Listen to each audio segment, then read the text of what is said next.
rising, and welcome to another segment of CLG Viewpoint.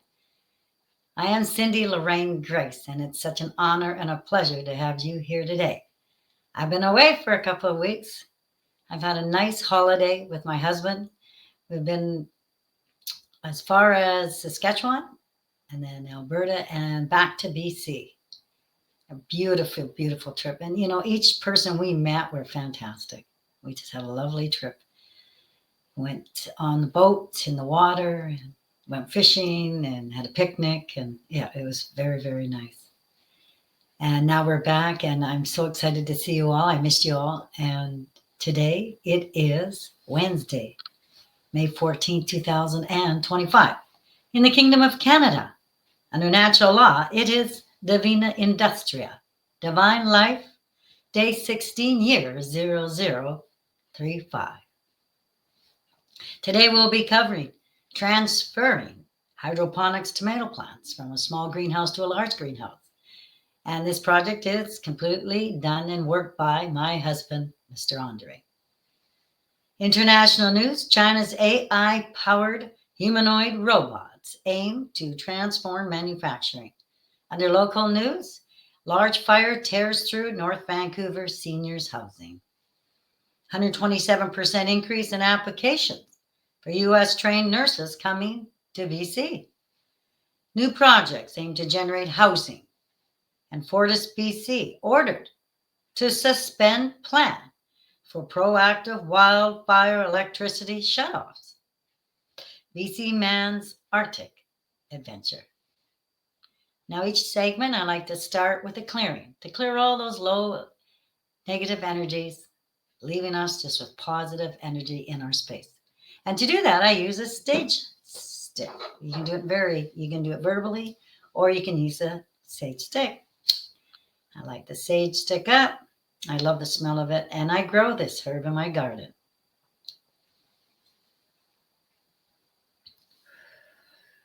To all low energy entities, you are sent back to your perfect place. You are healed. And only divine love and divine light is allowed here. And so it is. Divine love and divine gratitude. Thank you. Now on to the video.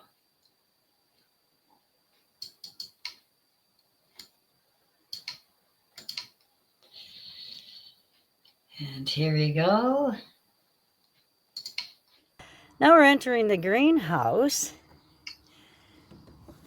Mr. Andre has planted tomatoes from seeds, and they've grown into good, healthy plants.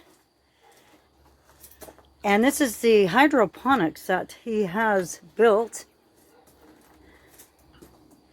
And now what he's doing, he's taking some tomato plants, because they're at a good, healthy size. And we're going to plant them in the greenhouse down below the property, where they'll grow. This is the aquaponics that he has grown. He has made for the plants.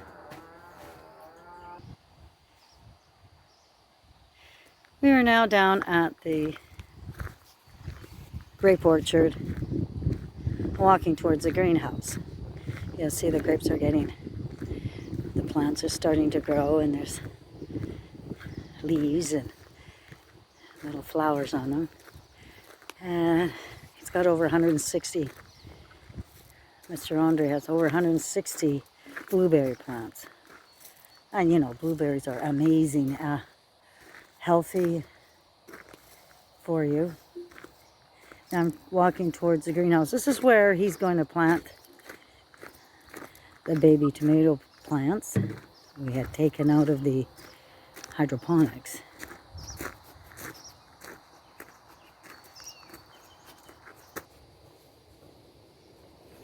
Now we're in the greenhouse, and he's planted tomato plants in here already, and the tomato plants from the hydroponic will be now being planted as we speak. He puts in a combination of eggshells, baking soda, and this helps with the pesticides.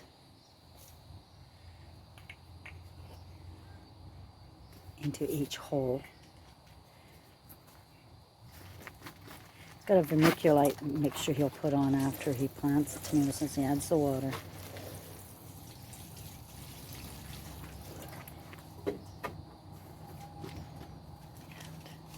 Now our young tomato plants will just flourish here in the greenhouse, of course. And a vermiculite mixture he uses. And now we're going to have some beautiful, beautiful tomato plants. And we'll be sharing how they're growing with you all, and then what we do with the tomatoes once we harvest them, making different kinds of products like things to eat, like tomato juice or tomato sauce for spaghetti or salsa sauce, things like that. Very yummy. And now, on to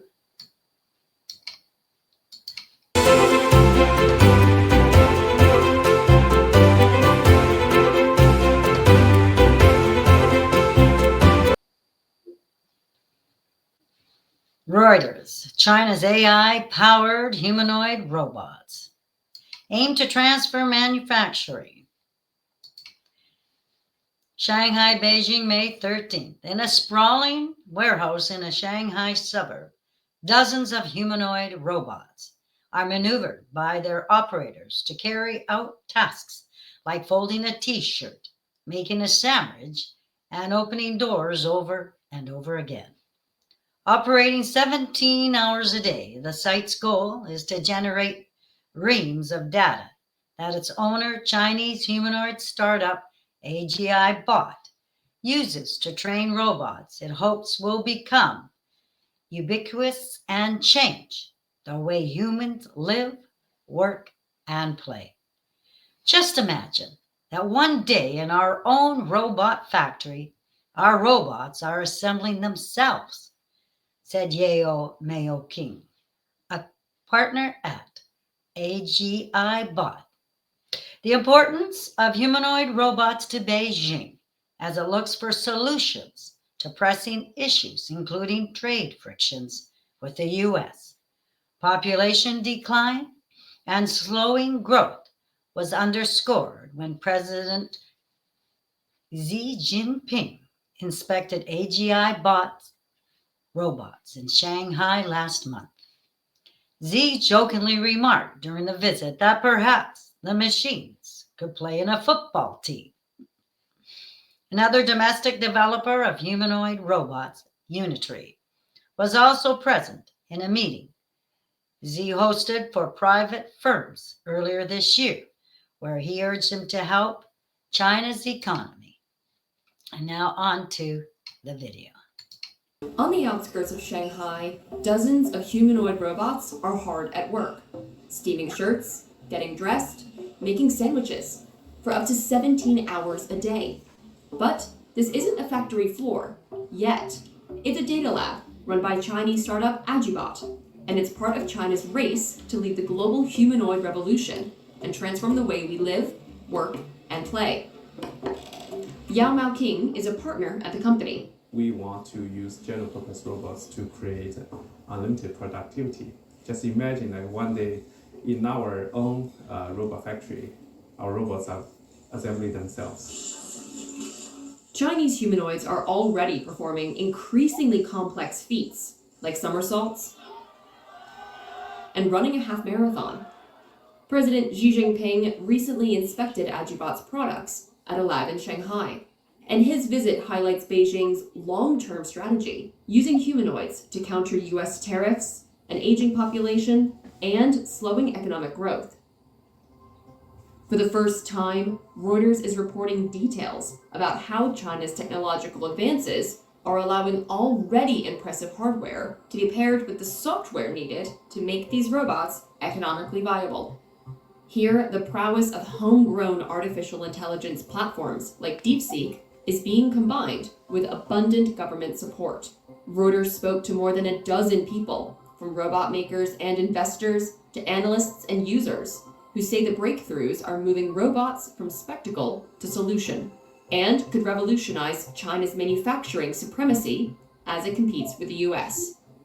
The Chinese government plans to build its edge by focusing on data training and the sophistication of its AI models. And authorities are handing out generous subsidies or free office space for humanoid firms. Over $20 billion has been allocated to the sector over the past year. The government is also a key buyer, according to a Reuters review of tender documents. State procurement of humanoid robots and related tech jumped to 214 million won in 2024, from 4.7 million the year before. The Chinese government didn't respond to questions about its role in supporting the development of humanoid robots.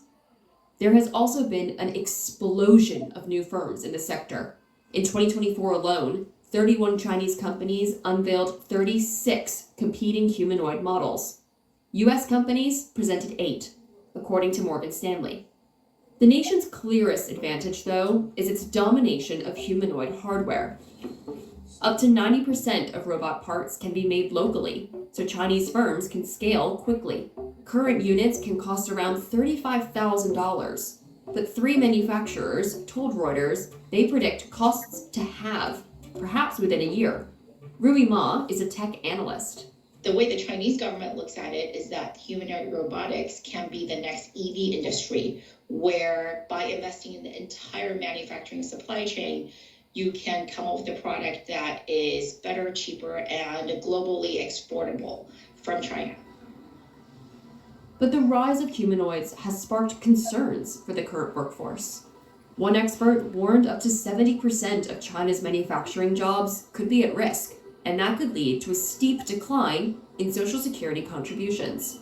The chairman of domestic AI firm iFlyTech has suggested creating an unemployment insurance program for workers replaced by robots, while one industry professional told Reuters that its prototypes were targeting the boring, repetitive, or dangerous jobs that humans don't want to do. Beijing, though, sees the technology as key to plugging labor shortages in areas such as elderly care. Demand is only increasing as China's 1.4 billion population ages. Our personal thoughts. Absolutely amazing. How much has been developed in the humanoid robotics. We could see many of our menial tasks being replaced by robots. Simply amazing. Now on to local news. CTV News, written by Ian Holliday, published May 10, 2025. Large fire tears through North Vancouver seniors' housing. Flames ripped through a seniors' housing facility in North Vancouver Saturday morning, blanketing the North Shore with smoke as neighbors banged on doors and climbed scaffolding to alert residents to the danger.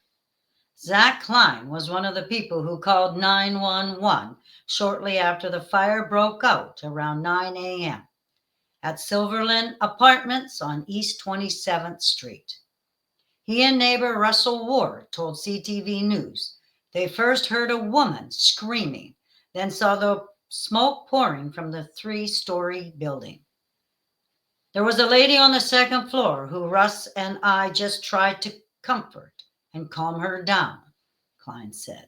They tried to use a ladder to reach her, but were unable to do so, he said, adding that firefighters soon arrived at the scene to complete the rescue. Other residents were also still inside when firefighters arrived. We tried to do the rounds of the perimeter and clap, shout, yell to try and get any attention of anyone who was potentially in there, Klein said.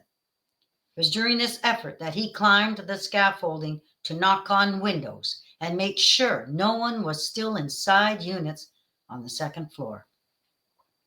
It was small flames to start with, but it went so fast. Ward said it's scary how quickly it moved. Firefighters were at the scene for most of the day Saturday as the blaze continued to burn. District of North Vancouver Fire and Rescue Services Chief Mike Danks said he expected crews to continue fighting hotspots into the night. This has been a very tough day for our community, said Danks, who said even parts of the building unaffected by flames have been damaged by smoke and water and may be uninhabitable. He said crews from his department were joined by firefighters from West Vancouver and the city of North Vancouver in responding to the blaze. Crews made entry and encountered extreme heat upon going into the building, Danks said, explaining that the fire was made more intense by the fact that the structure was under construction. The top floor of this building had no drywall, so it was just in framing at that point, and that leads to very rapid fire spread. The fire was most intense in the part of the building that was under construction, which was unoccupied. The other part of the building, which was recently renovated, had residents living in it, but Danks said firefighters had accounted for everyone. They're all safe, as far as we know, so that's very positive news for us, the fire chief said. He said firefighters rescued 10 people from balconies. 5 people received treatment from BC Emergency Health Services at the scene, and 2 of those were taken to hospital with minor injuries, according to Danks.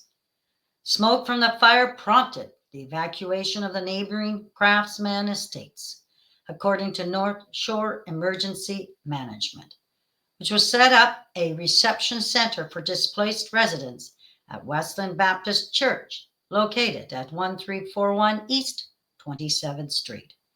The agency asked the public to avoid the area of the blaze. Metro Vancouver said in a social media post that it is closely watching the situation and monitoring air quality. This is the second time in the last 3 years that Silver Lynn, yes, the second time in the last 3 years that Silver Lynn Apartments has been engulfed in flames. A previous fire that broke out on May 31st, 2022, killed 1 resident and displaced 70. Mac Ward, who lives in the area, said the building has been undergoing renovations since the previous blaze. For the last 2 years, they've been rebuilding it. They had just kind of finished it, and now it's just burnt down completely, he said. Like the damage is 100 times worse than the last time. And on to the video. This enormous amount of debris, only a fraction recognizable, is a gutted mound of what's left of dozens of homes. And buried somewhere is evidence of what caused all of this. Investigators want to sift through it, but are waiting until engineers say it's safe. We now know 39 people have been forced out. A fire, small at first, sparked around 9 Saturday morning. Spreading quickly, firefighters did what they could. A good indication is when you go into a fire and your ears are burning, that's too hot for them to be in there. Parts of Silver Lynn Apartments were under construction. Much of it repairs from another fire 3 years ago.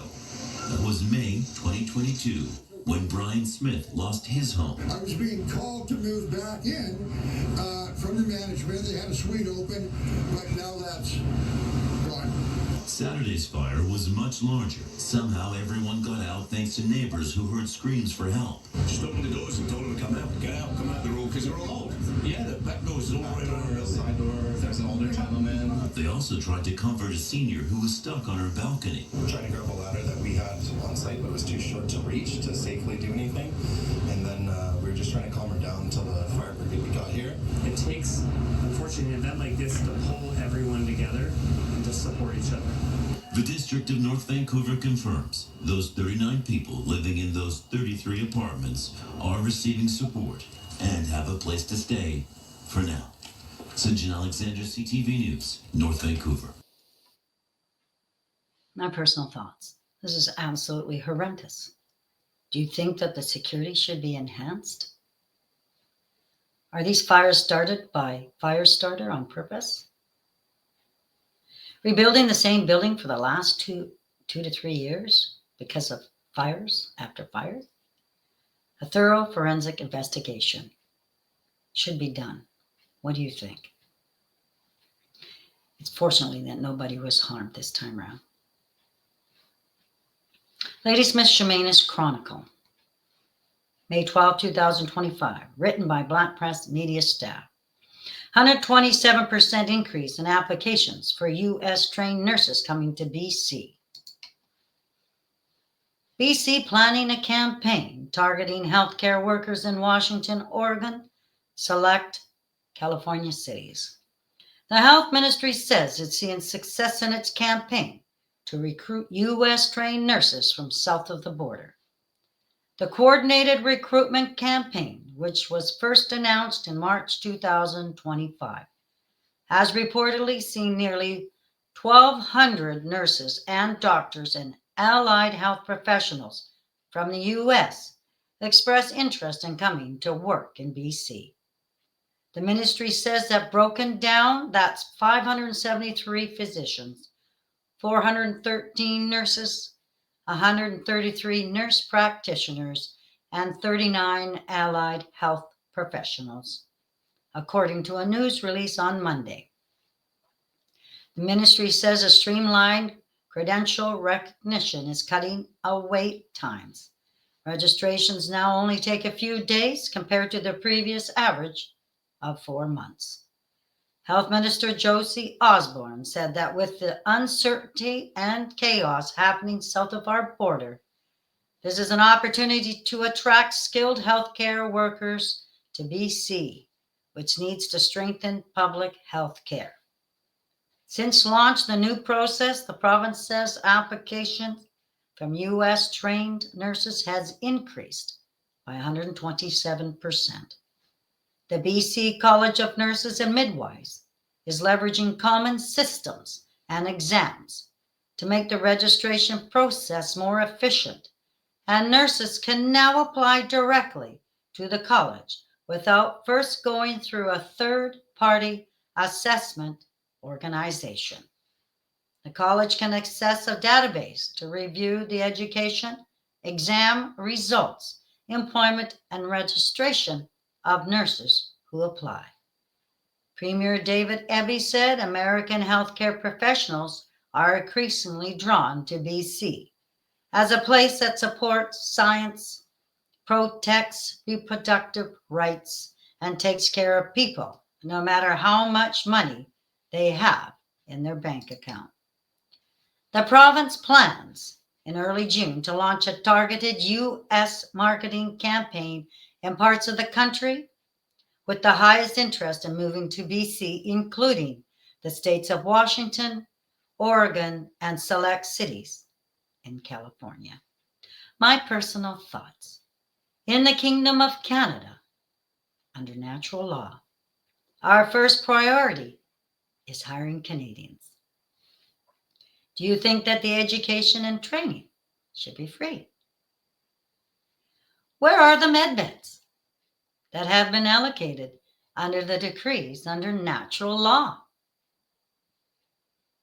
As there will be trained med bed technicians required to run this new technology, the med beds. CTV News, May 13, 2025. New projects aim to generate housing. The City of Calgary has announced some unique new projects amid the housing crisis to find homes for those already here as well as for newcomers. And on to the video. People are moving to Calgary every day, but that is creating an affordable housing crisis. Today, the city announced some unique new projects to find homes for those already here, as well as all those newcomers. Jacqueline Wilson reports. We need to take action now. The need is now. The concern is now. 480 non-market homes will be built in Calgary, spread over 7 nonprofit projects across the city, with a price tag of $30.7 million. These aren't just numbers or statistics. These are homes. These are places where Calgarians will be able to put down roots, raise their kids, build a future. They represent stability, opportunity, and dignity. 275 people move to Calgary daily, and the demand for housing has put pressure on the city to come up with unique solutions. This 6-story downtown Westside apartment complex will be put together like Lego using prefabricated modular housing, all built at ATCO's local facility. Construction happens on an assembly line, and it happens extremely fast. It takes 21 days to build a complete module. From first nail to installed appliances, all 84 homes will be done in 69 days. The modules will then be shipped and stacked this July. Jaden Tate says that his company has around 3,500 people on a wait list for units because market housing demand is so high. Calgary is still favoring the sellers. However, we are heading into a more balanced market. We have higher inventory. Our sales are lower than they were this time last year. The average detached home is selling for over $769,000 and apartments are $336,000. That's according to the Calgary Real Estate Board. I call it a pocket market right now because there's pockets of the market, single family homes in good neighborhoods. Sometimes they're more established communities where homes are still going very quickly, sometimes for above asking in multiple offers. However, that's becoming more and more rare compared to a year to 2 years ago. Jackie joins us tonight from the construction site of that downtown project. It posed some challenges when picking a design, Jackie.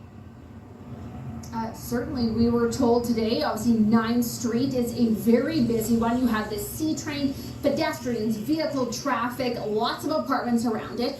And so when they were thinking about what to do and what to build here as an affordable housing project, they came to the idea of the prefabricated modular housing, much like the affordable housing project that's actually built just behind the site. If you can see it, orange windows, blue roof there, that's modular housing as well. So this is great because what they're going to be doing is building those one by one. They can be shipped here, and then those 84 units can be all put together to save space.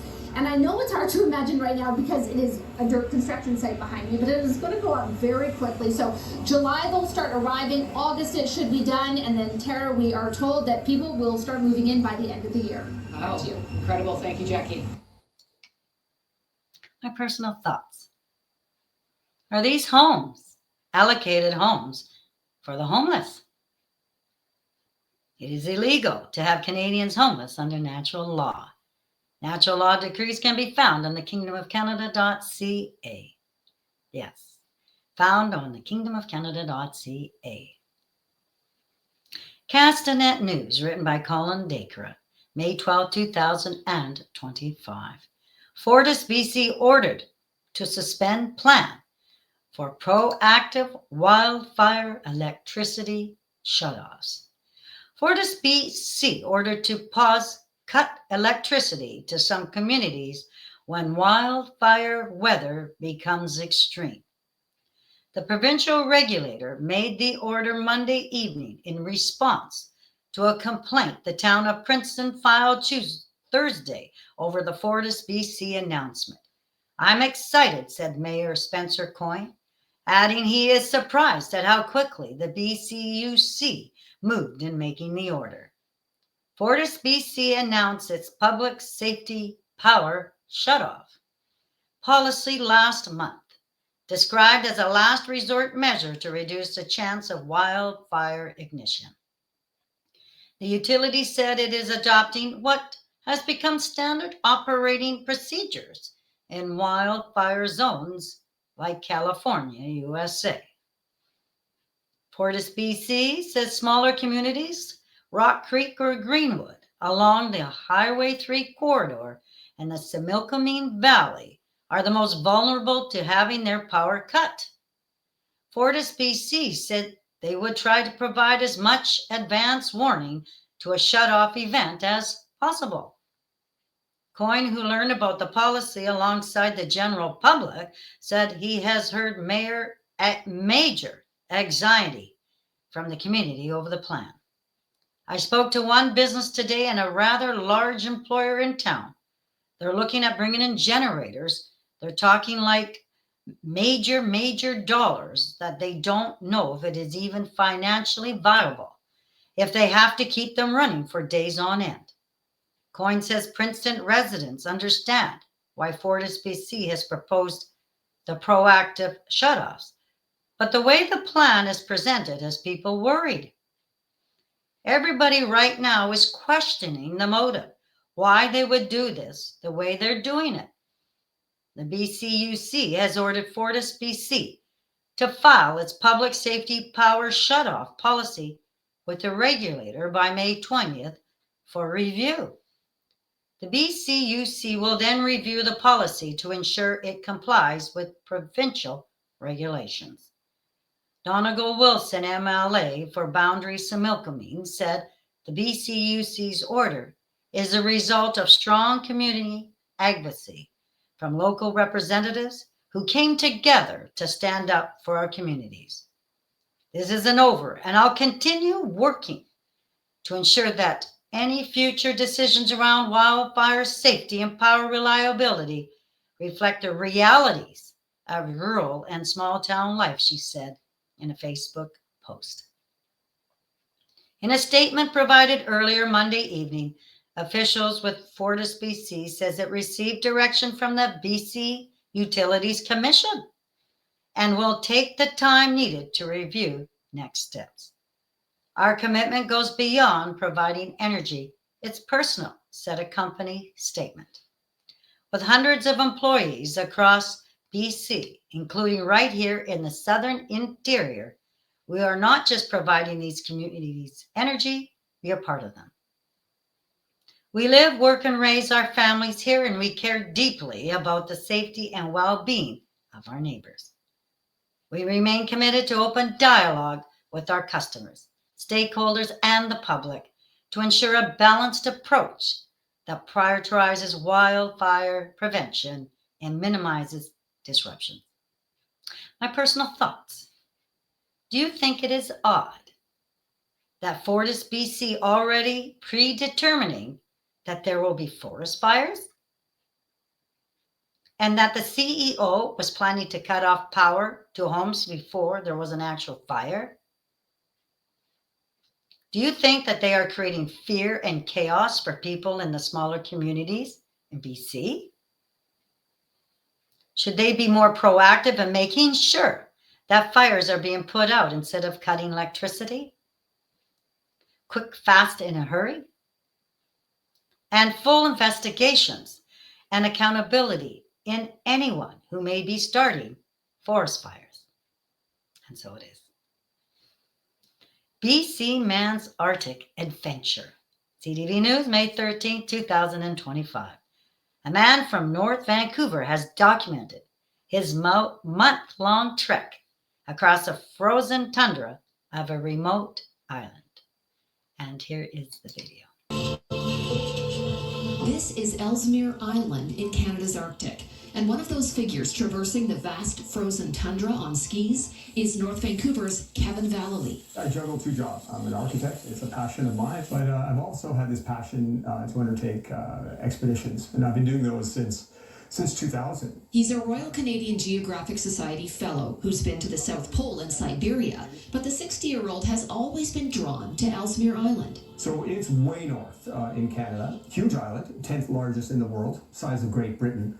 Part of our archipelago, part of our islands as a country, but it's truly out there. It's like Mars. It's very, very few people travel there. Having failed at their first attempt 3 years ago, Vallely and his expedition partner Ray Zahab set out again in March on the 500-kilometer trek from a far-flung weather station to the island's only town. And our hope was, our dream was that we'd run into a wolf, because there's only 200 wolves in all of Ellesmere Island, and they're called the ghosts of the Arctic. These wolves just walked into our camp. I mean, they're huge. Dozens of Arctic wolves visited the adventurers on their grueling 28-day expedition, where wind chill pushed the temperatures to the minus 70 range. Now, to give you a sense of that is that you put your hand out like this, and you can start seeing it be frostbite within seconds. So it's like desperate. You cannot have exposed skin. It will frostbite immediately. So you're always being careful. And you're doing this 24/7. When they finally made it to the tiny Arctic town of Grais, and we both just stood there and stopped. You know, you get this well of emotion, and it's not so much like, sure, it's you've got to the end of your journey, but it's just overcoming so much to get there. Vallely hopes his journey will inspire other Canadians to consider exploring the untouched beauty of the Arctic. Our country is massive, and most of it's just right here along the U.S. border. But the reality is there's so much more of it out there. And there's a reason there's all this rhetoric about taking over our country, because there's so much value up there. There's so much to explore here. It doesn't have to be hardcore, but just kind of push yourself out maybe a little bit out of your comfort zone and go north. I am Cindy Lorraine Grais of CLG Viewpoint, and I thank you so much from the bottom of my heart for you being here today with me. It's been a pleasure. If you feel compelled to, please share this forum with others. And I'm going to end off with a video that I produced and wrote myself on beautiful Kingdom of Canada West, in the West. Have a truly wonderful day, and see you on Thursday, Divina Industria, Divine Life, Day 17th. 0035, May 15th, or May 15th, 2025. And so it is. I'm Divine Love and Divine Gratitude. Thank you again, and see you next time.